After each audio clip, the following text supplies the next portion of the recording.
Selamat sejahtera murid-murid semua. Hari ini kita akan buat topik 1 ya, khas untuk pelajar-pelajar yang bercakap dalam bahasa Melayu yang kurang memahami bahasa lain, maka video ini adalah untuk kamulah. Jadi kita akan buat nombor nisbah ya, nombor nisbah dalam bab 1. Jadi kita akan terus ke subtopik yang penting di dalam sini ya, subtopik yang penting iaitu integer. Apakah itu integer? Di dalam itu kita akan belajar berkenaan dengan nombor positif dan nombor negatif. Contohnya ada seorang pelajar yang berada di contoh di sini ya, di sini ini kita panggil ini misalnya mereka mau naik lift lah, betul. So berada di ground floor, di sini ground floor ya. So dari sini misal kata dia telah naik satu tingkat ya, di sini naik satu tingkat dan kemudian dia terlupa sesuatu, maka dia mau turun 2 tingkat lagi di bawah. Mungkin kawannya sedang menunggu di bawah 2 tingkat, maka dia akan ke bawah 1, 2. Jadi dia berada di tingkat mana sekarang?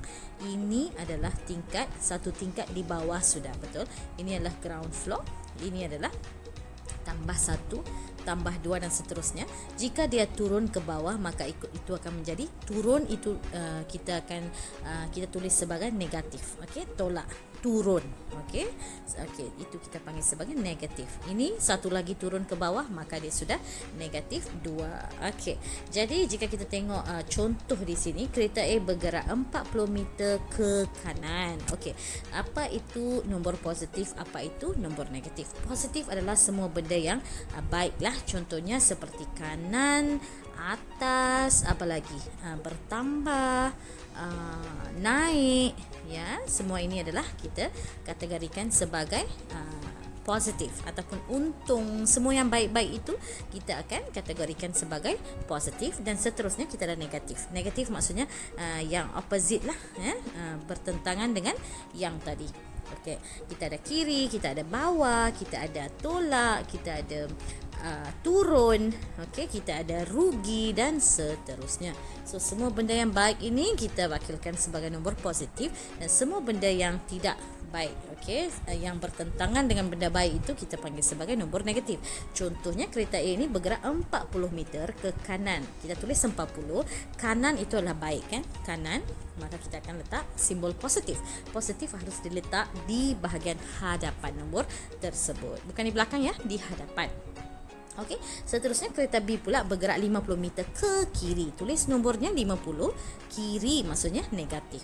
Okey, tidak baik. Jika tidak baik, kita akan tulis negatif dan negatif itu harus ditulis di hadapan nombor tersebut. Okey, jadi kita dah ada negatif 50. Okey, kita sudah selesai. Contoh 1, kita ke sini. Bagi setiap yang berikut, wakilkan 2 perubahan yang bertentangan dengan menggunakan nombor positif atau negatif. Jika anda lihat di sini, ini adalah naik ke atas, betul? Maka hanya ambil nombor itu dan letak positif di depan. Ini pula turun ke bawah. Ambil nombor ini dan letak negatif di hadapan. Itu sahaja. Ini keuntungan ya, naik, maka kita di hadapan nombor 2000 ini kita akan letak positif, dan ini adalah rugi, turun kan? Maka kita akan letak negatif di hadapan nombor 500 tersebut. Itu sahaja. Sekarang kita akan masuk ke nombor integer. Apakah itu integer? Okey, sebelum kita lihat di situ, cikgu mau perkenalkan numbered line ataupun garis nombor. Okey, garis nombor ya. Di tengah ini wajib diwakilkan sebagai sifar, kosong ya, 0. Dan di belah kanan adalah positif, di belah kiri adalah negatif. Setiap kali anda mau melukis satu numbered line ataupun garis nombor, wajib dilabelkan sifar, kosong, 0, positif and negatif. Okey, so selepas itu kita akan letak nombor-nombor seperti biasa, 1, 2, 3, 4 dan seterusnya. Di sini negatif 1, negatif 2, negatif 3 dan seterusnya. Okey, jadi sebab selepas kosong adalah 1 kan, maka kita mula dengan 1 dan seterusnya. Lepas kosong juga adalah 1, jadi kita akan mulakan dengan 1 juga ya, tapi cuma simbolnya di sini adalah negatif. Bagi nombor-nombor positif, simbol positif di hadapan boleh diletak atau kita boleh pilih untuk tidak letakkannya. it's okay. Okey, tidak mengapa jika positif 1 ni ditulis hanya sebagai 1. Tiada masalah di situ. Okey, so jika anda lihat ini semua di sini adalah integer positif dan di sini adalah integer negatif. Okey, dan sifar juga adalah integer. Cuma sifar ini adalah dia berada di tengah-tengah. Dia bukan kepunyaan orang sini atau dia bukan kepunyaan orang sini. Dia adalah orang tengah, maka sifar adalah satu integer tapi bukan integer positif atau negatif. Okey, lainlah jika kita lihat positif 3 kan. Positif 3 ini adalah integer. Integer apa? Integer positif. Okey, negatif 2 ini adalah integer. Integer apa? Integer negatif. Begitu. Okey, jika cikgu tuliskan di sini, contoh ya, negatif sifar perpuluhan 5. Okey, negatif sifar perpuluhan 5, betul itu adalah negatif, tetapi ini bukan satu integer. Nombor ini 0.5 okey adalah bukan satu integer. Kenapa? Sebab sudah sedikit cacat di situ. Kita nampak ada perpuluhan. Kita tidak mau titik perpuluhan, ataupun jika cikgu tulis di sini okey 1/2. Okey, 1/2. Okey, di sini pun ada sedikit cacat celah di sini. Ada di sini benda-benda yang tak sepatutnya ada seperti per ataupun titik. Ini semua kita pangkah. Ini bukan integer walaupun dia ada simbol positif atau negatif. Bukan integer. Okey, integer itu apa? Nombor bulat yang cantik seperti positif 1, negatif 100 ataupun sifar ya. 0.85 ini bukan integer. 1/4. Negatif 1/4 ini bukan integer. Mengapa? Sebab sudah cacat di situ ada titik ataupun per. Okey, pecahan. Faham ya? Okey, ulang-ulang video ini jika kurang faham. Okey, ini kita sudah habis. Kita lihat contoh 2. Tentukan sama ada setiap nombor yang berikut ialah integer atau bukan. Okey, integer atau bukan. Sangat senang. Okey, nombor bulat yang cantik integer. Ini adalah bukan integer. Kenapa? Sebab sudah cacat di situ ya. Ada titik. Okey, ini adalah integer cantik. Ini pun integer. Ini bukan. Kenapa? Ada per di situ. Ini kita boleh pangkah keluar. Ini cantik. Ini pun bukan. Sebab ada titik di situ kita pangkah keluar. Ini pun bukan. Ada per pangkah keluar dan kita ada nombor yang cantik di sini. Kita ada nombor yang cantik di sini. Kita terima sebagai integer. Okey? Faham ya? Kita ada latih di 1.1b. Anda boleh cuba di sini. Seterusnya bagaimana untuk mewakilkan nombor ya integer ke dalam apa kita kata garis nombor. Okey kelas. Okey, jika kita lihat nombor-nombor ini dan ini semua wujud dalam kali-kali berapa ni? Kali-kali 6, betul tak? Mari kita buat 6, 12, 18, seterusnya 24, 36, 42, 48 dan seterusnya. Jika anda lihat betul-betul semua nombor ini muncul. 36 kita ada, 6 kita ada, ya, 30 kita ada, 12 kita ada. Maka dengan pastinya kita tahu inilah kali-kali 6. Apa yang kita mau buat adalah sini adalah negatif 12, betul. Jadi sebelum negatif 12 adalah 6. Betul? Kita hanya tambahkan negatif di hadapan. Kita tahu nombor bermula dengan 6, seterusnya 12, seterusnya apa? 18. Okey, kita ada 18 di sini. Jangan lupa negatif jika ia terus ke kiri. Ya, sini pun ada negatif, sini pun ada negatif, sini pun ada negatif. Letak siap-siap kalau takut terlupa. Seterusnya kita ada 24. Maaf, di sini 24. Kita ada 36. Okey, seterusnya kita ada 42. Dan 48 tidak di label di sini, maka kamu boleh tinggalkan, tak perlu letak apa-apa di situlah. So anda tahu ini adalah kali-kali 6 kan, you know this is daripada sifir 6. Maka sebelum 6 ini berapa? Sebelum 6 ini semua adalah, kalau dia semakin ke atas kita sedang tolak 6, betul? Kalau dia semakin ke bawah kita sedang tambah 6, betul tak logiknya? Jadi 6 ini tolak 6 lagi dapat berapa? Dapat sifar. Maka sebelum 6 ini adalah kosong di sini. Okey. Dan seperti yang saya telah bagi tahu tadi, garis nombor sebelum dan selepas nombornya harus sama. Cuma di belah kiri harus negatif. Okey, kalau di sini negatif 6, di sini harus positif 6. Selangan setiap garis perlulah sama di dalam garis garis nombor. In numbered line, okey.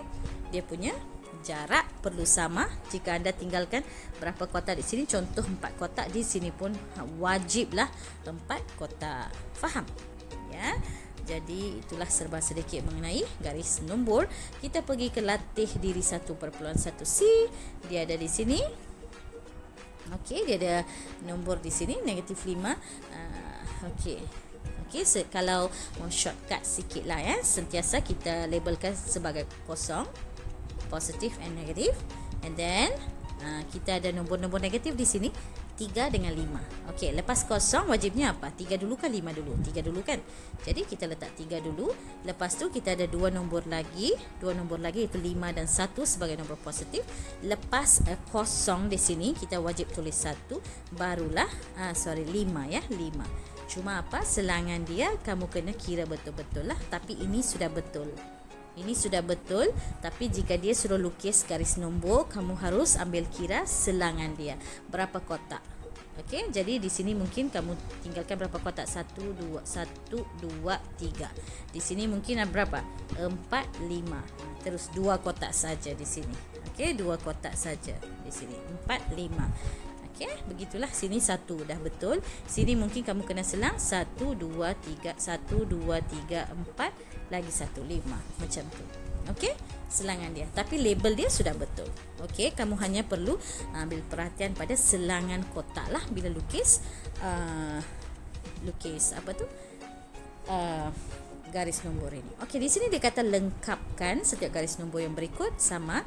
Kamu nampak 12, kamu nampak 4. Mungkin ini adalah kali-kali 4 atau mungkin juga boleh jumpa dengan kali-kali 2. Betul tak? Okey. Jadi tapi kalau kita lihat di sini selangan dia macam di sini 4, di sini pun 4 kan. Automatik kita tahu ini adalah kali-kali 4. Sini wajib sifar. So lepas 4 berapa? Sini wajibnya nombor negatif ya. Dan di sini adalah nombor positif. So lepas 4 ke kanan kita akan tambah. 4 tambah 4 adalah 8. Ke sini pun kita juga tambah. Lepas 4 adalah 8 juga. Selesailah. Okey, cuba nombor ini kita ada 32, 24 dengan 48. Mungkin kali-kali 4, mungkin juga kali-kali 8. Cuba dulu selangan 4, kalau tak dapat potong, cuba selangan 8. Faham ya kelas? Kemudian kita akan tengok contoh 4, banding dan susun. Nombor-nombor ini telah diberi mengikut tertib menaik. Okey, kita hanya lukis satu garis nombor seperti biasa, kosong, positif, negatif kita labelkan dahulu.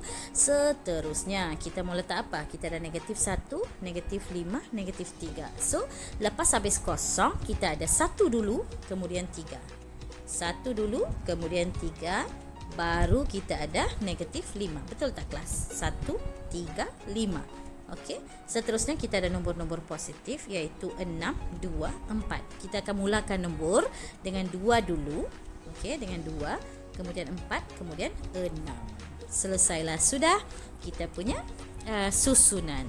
Tapi di sini dia mau dalam tertib menaik. Jika anda lihat sebuah tangga, kita sentiasa akan mula naik tangga dari langkah pertama, baru kita akan sampai ke langkah yang paling atas. Betul tak?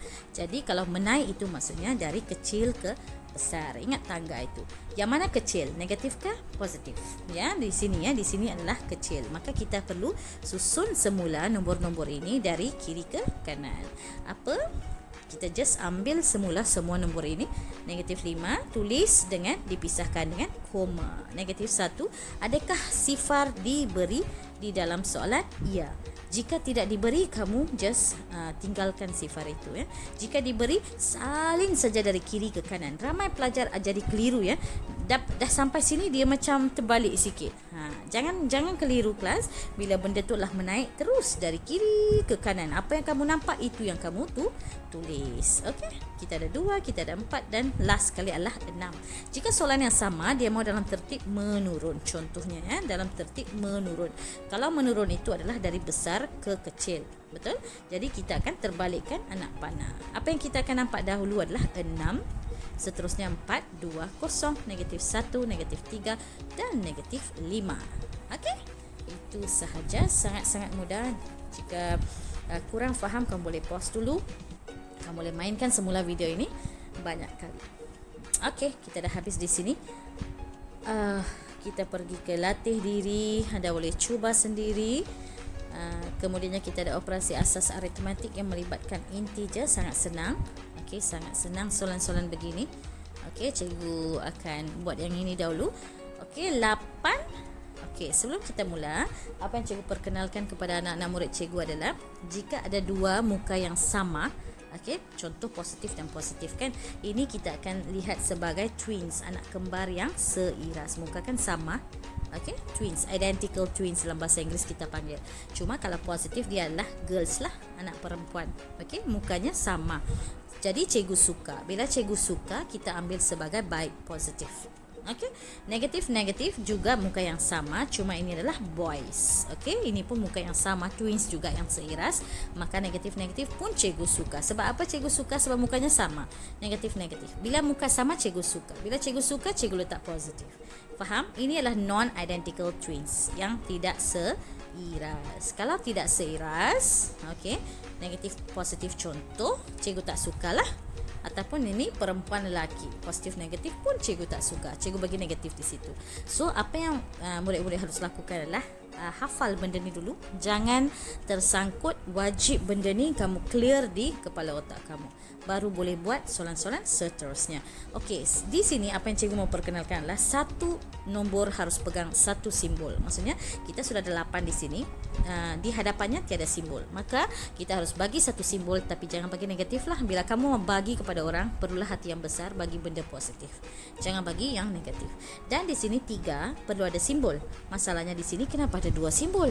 Hanya perlu 1. Jadi tadi kita belajar positif adalah kembar seiras yang cantik, cikgu suka, maka hanya gantikan kedua-dua simbol ini sebagai positif. Jadi positif 8 tambah 3. Ini adalah soalannya. Faham? Seterusnya cikgu akan perkenalkan kaedah rumah, iaitu sini positif, sini negatif. 8 masuk ke rumah positif, 3 masuk ke rumah positif. Sekarang okey, kita tengok ya, sudah ramai orang dalam satu rumah, betul tak? Kita ada 8, kita ada 3. Bila sudah ramai orang dalam satu rumah, orang mau sambut raya bersama dengan kamu kan? Jadi apa yang kamu mau lakukan adalah kamu mau sambut mereka ke dalam rumah kamu. So 8 dengan 3 tu kita harus tambahkan. 8 dengan 3 kita akan dapat 11. Betul tak? Okey, kita perlu tambah ya. Sama rumah kita perlu tambah. Dan lihat di atas, kita ada simbol positif. Maka jawapannya adalah positif 11. Faham kelas? Seterusnya kita lihat yang ini. 5 tiada simbol, kita bagi positif negatif tidak seiras, maka cikgu akan letak hanya satu simbol sebagai negatif ya, begini ya, cikgu tulis semula. Kemudian cikgu akan bina rumah positif dan negatif. 5 cikgu masukkan dalam positif, 2 cikgu masukkan dalam negatif. Ini dua rumah yang lain, mereka menentang satu sama lain, maka dia akan jadi tolak. 5 tolak 2 lah yang besar dan tolak yang kecil. 5 tolak 2 kita dapat 3. Siapa yang besar di sini adalah 5 ya. Jadi kita ambil simbolnya sebagai positif 3. Selesai. Boleh kelas? Yang ini sudah ada simbol untuk satu nombor, ini kita akan letak sebagai positif. So negatif 1 tambah 4, kita lukis rumah di tepi ya. Jangan kacau bilaukan di bawah ini, terus jawab ya, jangan kacau di tengah, buat di tepi. 1 masuk rumah negatif, 4 masuk rumah positif. 2 rumah berisi mereka menentang satu sama lain, yang besar tolak yang kecil, kita dapat 3. Siapa yang besar adalah 4, maka kita ambil simbolnya, tulis di hadapan sebagai positif 3. Selesai. Dan soalan terakhir, cikgu tertinggal soalan C, maaf ya. Kita bagi satu positif, ini akan jadi negatif. Jadi positif 2 tolak dengan 4. Kita lukis rumah di tepi, positif dan negatif. 2 masuk ke positif, 4 masuk ke negatif. 2 rumah mereka bertentangan, ambil yang besar tolak yang kecil. 4 tolak 2 adalah 2. Siapa yang besar? 4. Simbolnya adalah negatif. Maka jawapannya adalah negatif 2. Okey kelas, cikgu harap kamu faham setakat ini. Latih diri 1.2a, cuba dengan sendiri. Ingat, satu nombor, satu simbol. Kalau sama muka cikgu suka positif ya, kalau lain muka adalah negatif. Cikgu akan jumpa kamu dalam contoh seterusnya dalam video seterusnya. Terima kasih, jumpa lagi.